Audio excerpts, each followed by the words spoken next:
शेखर बच्चों की तरह असमंजस में था।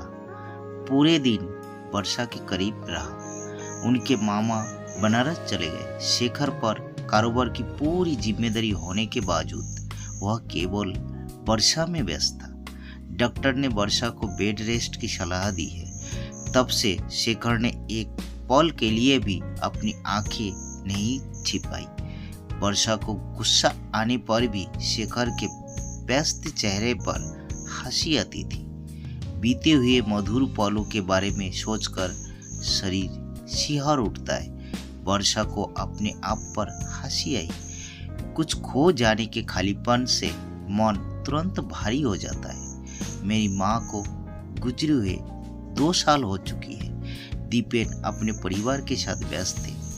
छूटे हुए समय का हिसाब लगाते लगाते आज फिर उस हार का दुख वर्षा को सताता है। वर्षा जो आराम कुर्सी पर आधी सोई हुई थी सो गई। माँ आई और घर में घुस गई। बारिश रुक गया है। विभा देवी आंखों में आंसू आ गए। उसने बड़ी मुश्किल से खुद को संभाला और लड़की के सिर को थपथपाया। वर्षा हैरान। अपनी माँ को सामने देखकर वह फुट फुट कर रोने लगा। माँ ने उसे गले से लगा लिया। कोई सांत्वना नहीं, रोने से दर्द कम होगा। डिलीवरी के 2 दिन बाद ही बच्चे की मौत हो गई। बच्चे का जन्म एक लड़की के रूप में हुआ था। सिर्फ 1 दिन के लिए मोम की नन्ही गुड़िया वर्षा सुंदर बच्चे पर मोहित हो गई। उसे समझ नहीं आ रहा था कि इतने कम समय में इतना भ्रम। वर्षा उसे देखकर हैरान रह गई। मैंने रोने की भी हिम्मत नहीं की। आज ऐसा लगता है कि लड़कियां अपने अंतरतम के दर्द को केवल अपनी माँ तक ही बता सकती है। आज ठीक 8 महीना हो गई वर्षा को माँ के साथ रुद्रपुर आई। मुझे कुछ पसंद नहीं है। जिंदगी का जैसे कोई अर्थ ही नहीं रह गया। जब वह आया तो उसने सोचा कि शेखर उसे रोक लेगा। उसने कुछ नहीं कही। वर्षा की अपमान किया गया। कौन जानता था कि जीवन में इतनी बड़ी घटना घट जाएगी। वर्षा जानती है कि वहाँ अब माँ नहीं बन सकती। विशेष सुरक्षा आवश्यकताओं के कारण प्रसव के दौरान डॉक्टर को गर्भाशय को हटाने के लिए मजबूर होना पड़ा। शेखर उनके आगमन में बाधा डाले बिना स्टेशन आ गया। ट्रेन छूटने से पहले कहा कि सब ठीक हो जाएगा। वह थोड़ा हंसा।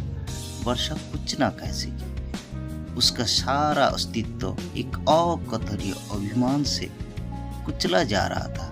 गूंगे आंसुओं की सांसों से आंखें भर आई थी। हालांकि शेखर ने उसके हाव भाव पर ध्यान नहीं दिया, क्योंकि तब तक ट्रेन ने रफ्तार पकड़नी शुरू कर दी थी। वह चौंक उठा। कब शाम हो गई उसकी समझ में नहीं आया। रुद्रपुर में एकदम शांत माहौल सा था। चाचा के घर के चारों तरफ फूलों के पेड़ थे। चंदन और राल की मीठी महक आ रही थी। माँ को थी सफेद गर्दा की साड़ी। वह बहुत स्नेही लग रहा था। माता को देखकर परोस पड़े। साड़ी पक्की है। सुबह से चूल्हे की कंघी नहीं हुई है। माँ हाथ में कंघा लिए खड़ी थी। वर्षा ने स्वयं अपने बालों में थोड़ी कंघी की। वर्षा अपनी माँ के साथ रोज अनाथालय जाती है। वहाँ माँ कुछ छोटे बच्चों को पढ़ाती है।